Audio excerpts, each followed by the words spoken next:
ना आए तो मुझे बताइएगा, मैं अपनी दाढ़ी कटवा लूंगा। C for culture, E for education and L for chapter इतना इजी है कि मैं आपको चैप्टर के एंड में 6 क्वेश्चन बताऊं कि यार हमारे लोग कम थे तब भी हमारे मिनिस्टर कौन सी थी? श्रीलंका, हमारा प्यारा पड़ोसी है। और ज्यादातर ये वाली लैंग्वेज बोलने वाले लोग बहुत हैं, क्योंकि इस तरीके के 2 नंबर में क्वेश्चन पूछे जाते हैं। भाई इंडिया का मैप लेने जाओ तो श्रीलंका का फ्री मिल जाता है। Hello everyone, my name is Siddharth Sharma and I am your mentor for social studies. आज मैं सिविक्स का बहुत इंपॉर्टेंट चैप्टर आप लोग के लिए लेकर आया हूं। चैप्टर का नाम है पावर शेयरिंग। देखिए, सिविक्स से हर साल 20 नंबर के क्वेश्चन आने हैं और पावर शेयरिंग अकेला 4 से 5 नंबर का वेटेज रखता है। चैप्टर इतना इजी है कि मैं आपको चैप्टर के एंड में 6 क्वेश्चन बताऊंगा और इन 6 क्वेश्चन में से कोई एक क्वेश्चन आपकी बोर्ड एग्जाम और आपकी स्कूल के एग्जाम में आएगा। ना आए तो मुझे बताइएगा, मैं अपनी दाढ़ी कटवा लूंगा। तो without wasting any time, let's get started. Power sharing chapter पढ़ने के लिए आपको एक वर्ड से फैमिलियर होना बहुत जरूरी है और वो वर्ड है मेरे बच्चों, एथनिसिटी। एथनिसिटी का मतलब होता है ऐसे लोगों का ग्रुप जो कि या तो सेम लैंग्वेज बोलते हो, सेम कल्चर का पार्ट हो या इन सबके एंसेस्टर एक सेम जगह से आए हो। अगर आपको ये बात समझ में ना आई हो तो कोई बात नहीं, मैं एक इंडिया के एग्जांपल से समझाता हूं। इंडिया के साउथ में बहुत सारे स्टेट्स हैं, जैसे कि कर्नाटका, केरला, तमिलनाडु और आंध्र प्रदेश। क्या आप जानते हैं इन सारे स्टेट्स में एक चीज कॉमन है और वो है इन सारे स्टेट्स की अपनी खुद की लैंग्वेज है। जैसे कि कर्नाटका में बोली जाती है कन्नड़ लैंग्वेज, केरला में बोली जाती है मलयालम, तमिलनाडु में बोली जाती है तमिल और आंध्र प्रदेश में बोली जाती है तेलुगु लैंग्वेज।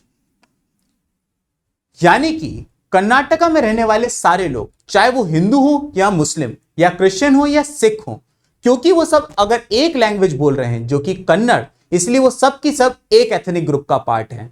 आई होप अब आप लोग को एथनिसिटी का मतलब समझ में आ गया होगा। अब क्योंकि हमें ये वर्ड समझ में आ गया है तो अब हम इस चैप्टर को आगे कंटिन्यू कर सकते हैं।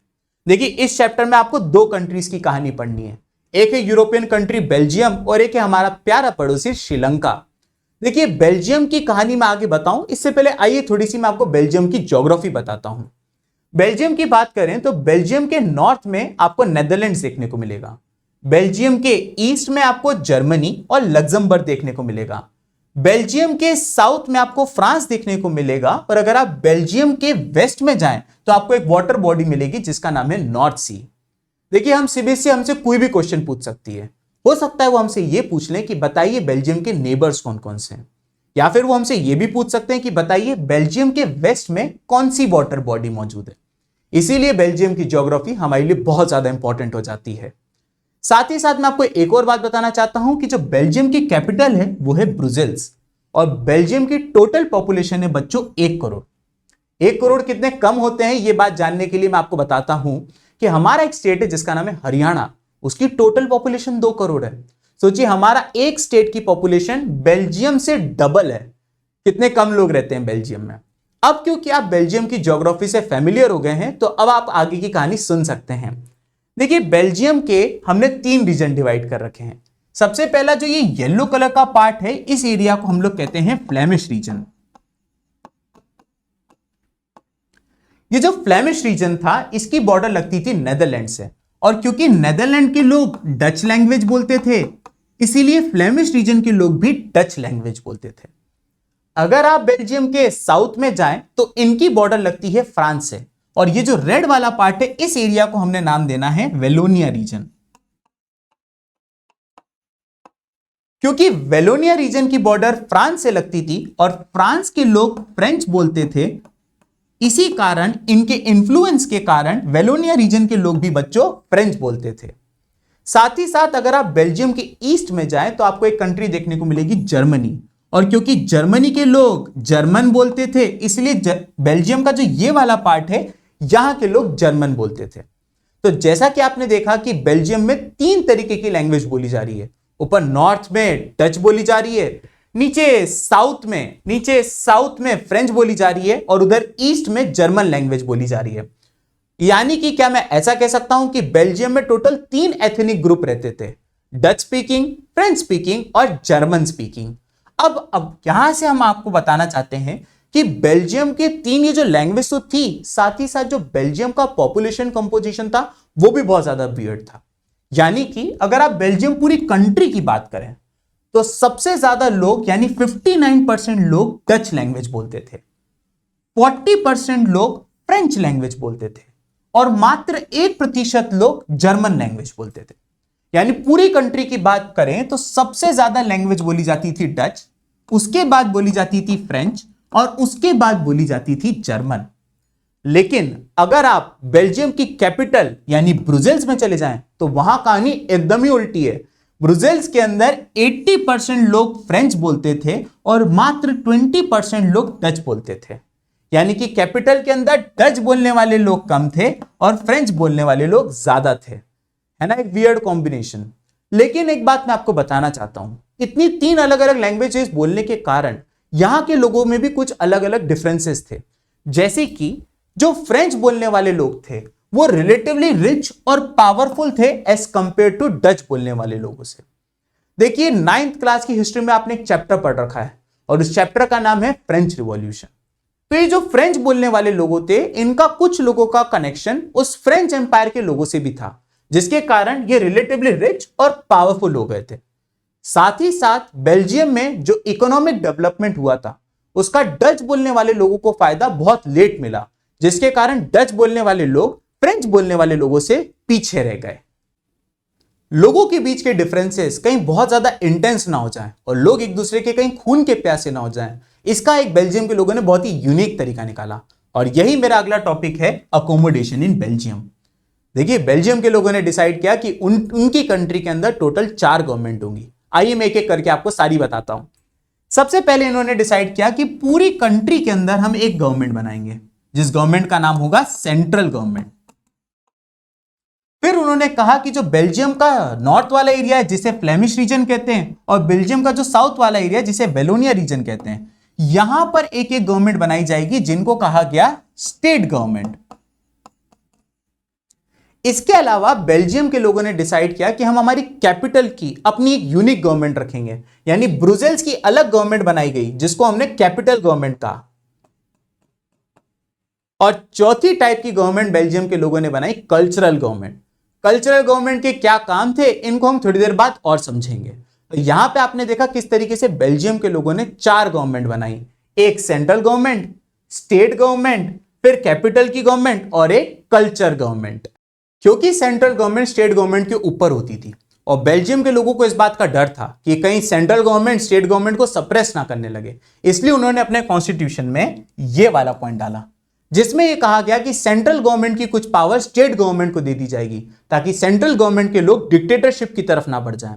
साथ ही साथ बेल्जियम की गवर्नमेंट ने एक बहुत ही यूनिक पॉइंट डाला। उन्होंने कहा कि जो बेल्जियम की सेंट्रल गवर्नमेंट होगी उसमें जितने डच के मिनिस्टर्स होंगे, डच बोलने वाले मिनिस्टर्स होंगे, उतने फ्रेंच बोलने वाले मिनिस्टर्स होंगे। आपको याद होगा मैंने चैप्टर की शुरुआत में एक बात बताई थी कि बेल्जियम की एज अ कंट्री की बात करें तो वहां पे डच बोलने वाले लोग थे ज्यादा फ्रेंच बोलने वाले लोगों से। अब डच बोलने वाले लोग नाराज हो गए, उन्होंने कहा यार हमारी पॉपुलेशन ज्यादा है तो हमारे मिनिस्टर भी ज्यादा होने चाहिए। तो मैंने यहां पे आपको पिक्चर से बताने की कोशिश करी है कि डच बोलने वाले लोग नाराज हो गए, फ्रेंच बोलने वालों की पार्टी हो गई कि यार हमारे लोग कम थे तब भी हमारे मिनिस्टर उनके बराबर है। मैंने कहा सब्र रखो, थोड़ी देर बाद आपको इस चीज का भी सॉल्यूशन दूंगा मैं। उसके बाद क्या हुआ कि उन्होंने अपने कॉन्स्टिट्यूशन में एक पॉइंट और डाल दिया। उन्होंने कहा कि कैपिटल के अंदर भी डच बोलने वाले लोग और फ्रेंच बोलने वाले लोग बराबर होंगे। अब आपको याद होगा कि कैपिटल के अंदर डच बोलने वाले लोग कम थे, फ्रेंच बोलने वाले लोग ज्यादा थे। इनफैक्ट यहां पे 80% लोग फ्रेंच बोलते थे। तो अब कौन नाराज होने वाला था? अब नाराज होने वाले थे फ्रेंच बोलने वाले लोग। तो देखा आपने किस तरीके से कॉन्स्टिट्यूशन ने एक बैलेंस बना के रखा। किसी को अगर सेंट्रल गवर्नमेंट में ज्यादा पावर मिल गई तो उसका कंपनसेशन स्टेट गवर्नमेंट में कर दिया गया।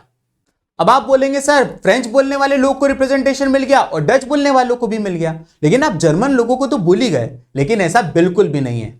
आपको याद होगा मैंने बताया था कि बेल्जियम में एक चौथी टाइप की भी गवर्नमेंट बनी थी और उस गवर्नमेंट का नाम था कम्युनिटी गवर्नमेंट। कम्युनिटी गवर्नमेंट के अंदर डच बोलने वाले, फ्रेंच बोलने वाले और जर्मन बोलने वाले तीनों के रिप्रेजेंटेटिव्स थे। लेकिन कम्युनिटी गवर्नमेंट्स के पास ज्यादा पावर्स नहीं थी। ये सिर्फ कल्चर से रिलेटेड, एजुकेशन से रिलेटेड और लैंग्वेज से रिलेटेड जितने भी मुद्दे होते थे उनके ऊपर बात करते थे। यहां पर आपको एक छोटी सी ट्रिक याद रखनी है एक एमसीक्यू सॉल्व करने के लिए, और वो ट्रिक है CEL, C for culture, E for education and L for language. अभी आगे मैं आपको एक क्वेश्चन प्रैक्टिस कराऊंगा, उसमें आपकी ये हेल्प बहुत ज्यादा करेगा। अब आपने देखा कि बेल्जियम में कितना यूनिक तरीके से सबको पावर्स बांटी, इसीलिए बेल्जियम का जो ये मॉडल था उसको पूरी दुनिया में प्रेज किया गया। इनफैक्ट यूरोप में एक ऑर्गेनाइजेशन है जिसका नाम है यूरोपियन यूनियन। तो जो यूरोपियन यूनियन का हेडक्वार्टर्स है वो बेल्जियम की कैपिटल ब्रुसेल्स में सिर्फ इसीलिए बनाया गया क्योंकि इन्होंने किस तरीके से पावर्स लोगों के साथ शेयर करी थी।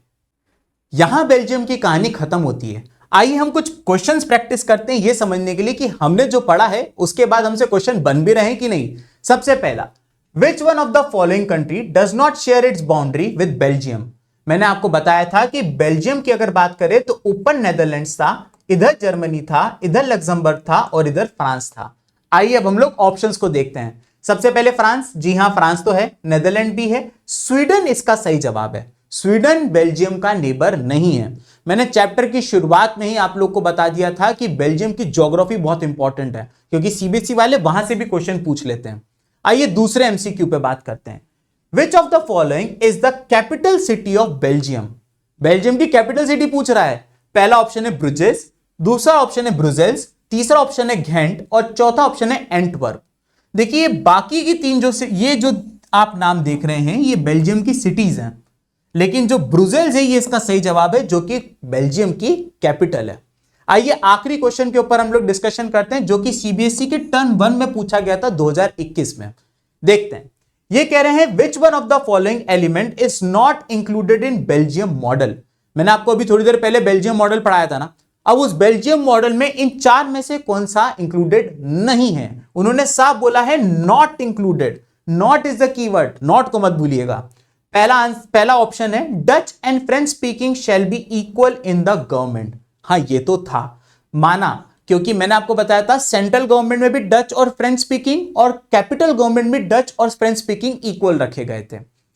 बी ऑप्शन है many power of central government have been given to state government. हाँ ये भी सही है, ये भी था उसका एक पॉइंट।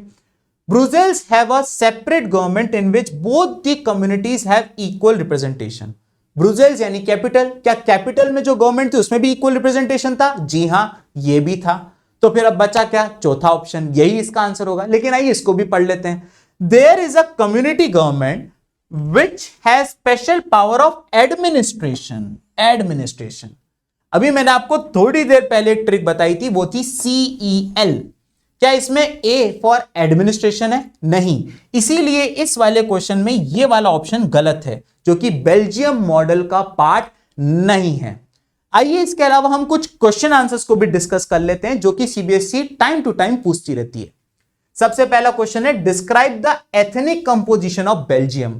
आपको बताना है कि बेल्जियम में पूरी कंट्री में कितने कितने लोग रहते थे, कैपिटल में कितने कितने लोग रहते थे। ये इसका सही आंसर होगा। दूसरा क्वेश्चन आपके सामने दिया है explain 3 elements of Belgium model of accommodation. मैंने बेल्जियम मॉडल ऑफ अकोमोडेशन के आपको बहुत सारे पॉइंट बताए, कैसे अलग अलग गवर्नमेंट बनाई, कैसे सेंट्रल गवर्नमेंट की कुछ पावर स्टेट गवर्नमेंट को दे दी गई, कैसे गवर्नमेंट के अंदर डच और फ्रेंच बोलने वाले लोग इक्वल रखे। तो वो 4-5 पॉइंट में से आपको सिर्फ 3 पॉइंट यहां पे देने हैं। ये 2 क्वेश्चन आपके लिए बहुत इंपॉर्टेंट है, इसलिए इनको मिस बिल्कुल नहीं करिएगा। अब हम दूसरी कंट्री की स्टोरी को स्टार्ट करते हैं, और वो दूसरी कंट्री कौन सी थी? श्रीलंका, हमारा प्यारा पड़ोसी। भाई इंडिया का मैप लेने जाओ तो श्रीलंका का फ्री मिल जाता है। देखिए मैं आपको यहां पे इंपॉर्टेंट एमसीक्यू कराता हूं। कौन सी वाटर बॉडी है जो श्रीलंका और इंडिया को सेपरेट करती है? और इसका सही जवाब है गल्फ ऑफ मन्नार।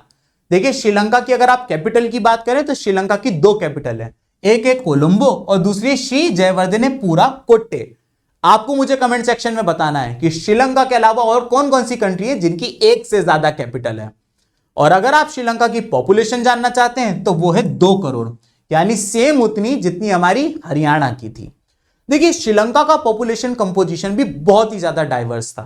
अगर आप श्रीलंका का पॉपुलेशन कंपोजिशन जानना चाहते हैं तो मैंने यहां पे एक पाई चार्ट लगा रखा है। इस पाई चार्ट में आप देख सकते हैं कि सबसे ज्यादा लोग यानी 74% लोग सिन्हाला लैंग्वेज बोलते थे। सिन्हाला एक लैंग्वेज है जो कि श्रीलंका में बोली जाती है और ज्यादातर ये वाली लैंग्वेज बोलने वाले लोग बौद्ध रिलीजन से बिलोंग करते थे।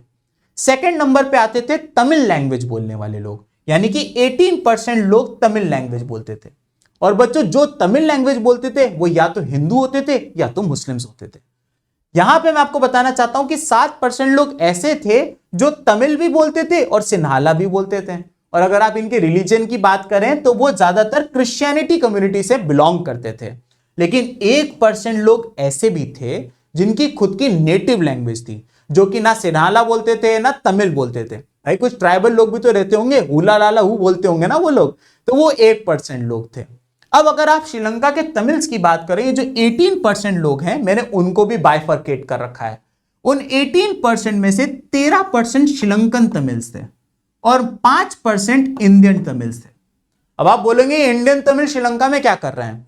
बेसिकली श्रीलंका भी पहले ब्रिटिशर्स की कॉलोनी थी और ब्रिटिशर्स वहां पे टी प्लांटेशन करते थे, तो वो लोग लेबर के लिए इंडिया से लोग ले जाते थे और इसीलिए इंडिया के कुछ तमिलनाडु के स्टेट के लोग श्रीलंका शिफ्ट हो गए थे। तो ये 5% लोग इंडियन तमिल थे। अगर आप श्रीलंका के मैप को यहां पे देखें तो आप एक बात नोटिस करेंगे कि जो इंडियन तमिल्स थे वो यहां पर कॉन्सेंट्रेटेड है और जो ये वाला एरिया है, आप जो ये वाला एरिया देख रहे हैं, यहां पर श्रीलंकन तमिल्स रहते थे। ये एक बहुत इंपॉर्टेंट पीस ऑफ इंफॉर्मेशन है जो थोड़ी देर बाद आप लोग को यूज होगी। श्रीलंका को आजादी 1948 में मिली थी। अभी थोड़ी देर पहले ही मैंने आप लोग को बताया था कि श्रीलंका भी ब्रिटिशर्स की एक कॉलोनी थी, लेकिन आजाद होने के बाद श्रीलंका के जो पॉलिटिशियंस थे उनके तौर तरीके कुछ ठीक नहीं थे। इसी बात को दर्शाने के लिए मैंने यहां पे एक हेडिंग डाल रखी है जो है कंट्रोवर्शियल एक्ट ऑफ 1956। इस एक्ट के कुछ पॉइंट्स है जिनको मैं एक एक करके आपके साथ शेयर करना चाहता हूं। सबसे पहला पॉइंट, इन्होंने कहा कि जो सिन्हाला लैंग्वेज है उसी को हम सिर्फ ऑफिशियल लैंग्वेज मानेंगे श्रीलंका की। अभी थोड़ी देर पहले ही मैंने आपको बताया था कि श्रीलंका में सिन्हालीज बोली जाती थी और तमिल बोली जाती थी। आपने देखा किस तरीके से तमिल को इग्नोर करके सिन्हाला को ही ऑफिशियल लैंग्वेज बनाया गया। उसके अलावा इस एक्ट में यह भी लिखा था कि जितने भी सिन्हाला बोलने वाले लोग हैं उनको गवर्नमेंट जॉब्स में और यूनिवर्सिटी में प्रेफरेंस दी जाएगी। अगेन आप देखिए किस तरीके से तमिल बोलने वाले लोगों को इग्नोर किया जा रहा है। और साथ ही साथ इसमें यह भी लिखा था कि जो स्टेट है वो सिर्फ बौद्ध रिलीजन को प्रोटेक्ट करेगा, यानी कि हिंदू, मुस्लिम और क्रिश्चियंस जो वहां पे श्रीलंका में रहते थे उनको गवर्नमेंट ने प्रोटेक्ट करने से मना कर दिया। श्रीलंका में जो ये सब हो रहा था इसके लिए एक टर्म है और वो टर्म है मेजॉरिटेरियनिज्म। मेजॉरिटेरियनिज्म का मतलब होता है जब एक कंट्री की मेजॉरिटी ये समझने लगती है कि अब इस कंट्री को हम अपने हिसाब से रूल करेंगे, माइनॉरिटीज के राइट्स को हम बिल्कुल भी तवज्जो नहीं देंगे। तो इस टर्म को आप लोग को याद रखना है क्योंकि इस तरीके के 2 नंबर में क्वेश्चन पूछे जाते हैं। तो जब तमिल बोलने वालों को इस तरीके से इग्नोर किया गया तो तमिल बोलने वाले लोगों ने कुछ अपनी पार्टीज बनाई जिन्होंने कहा कि नहीं, हम इसको नहीं सहेंगे और तमिल को भी आपको ऑफिशियल लैंग्वेज का दर्जा देना होगा। शुरुआत में जो ये पॉलिटिकल पार्टीज थी ये सिर्फ ऑफिशियल लैंग्वेज तक की डिमांड कर रही थी, लेकिन धीमे धीमे करके इनकी डिमांड बढ़ती चली गई और बाद में 1980s आते आते इन्होंने पॉलिटिकल ऑर्गेनाइजेशंस बनाई जो कि एक पूरा तमिल एलम यानी कि पूरा स्टेट्स मानने लगे थे।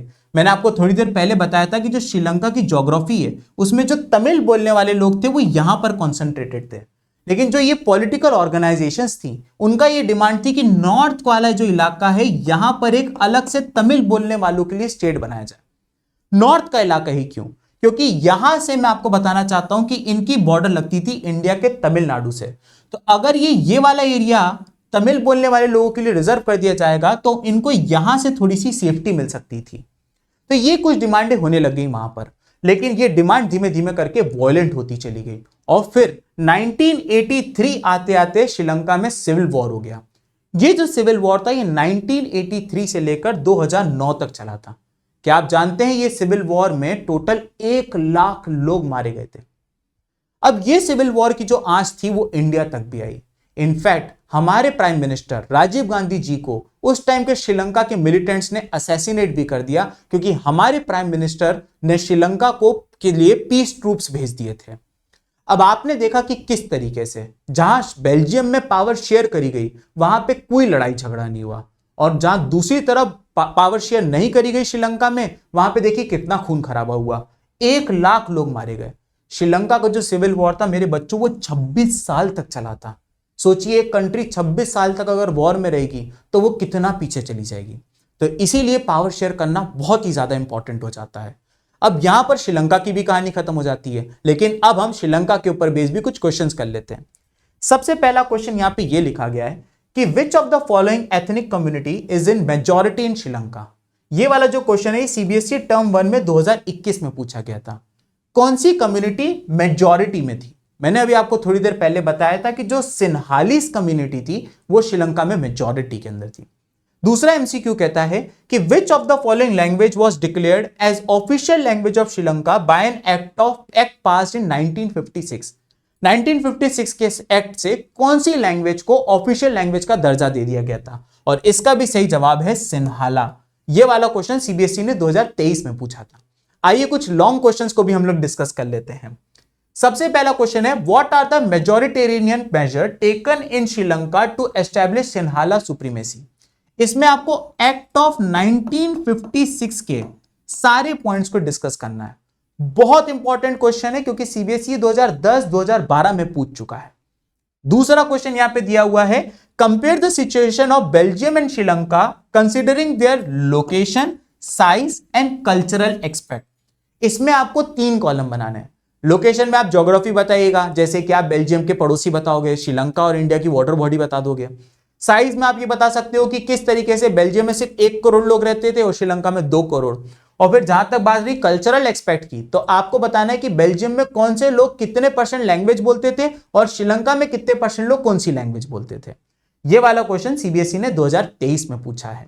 देखिए इस चैप्टर की एंड में नेल्सन मंडेला जी के एक बहुत ही इंपॉर्टेंट कोट से करता हूं, जो कि कहता है to deny people their human right is to challenge their very humanity. देखिए अगर आप आंसर्स में इस तरीके के कोट्स को आप लिख देते हो तो आपके आंसर का वेट बढ़ जाता है।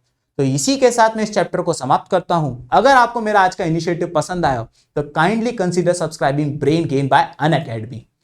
अगर आप अपने फेवरेट एडुकेटर्स के साथ कनेक्ट करना चाहते हैं तो नीचे डिस्क्रिप्शन बॉक्स में एक टेलीग्राम चैनल का लिंक है, आप उसको ज्वाइन कर लीजिए। मैं इस चैप्टर की पीडीएफ भी उसी टेलीग्राम चैनल पर डाल दूंगा। So till next time, let's crack it.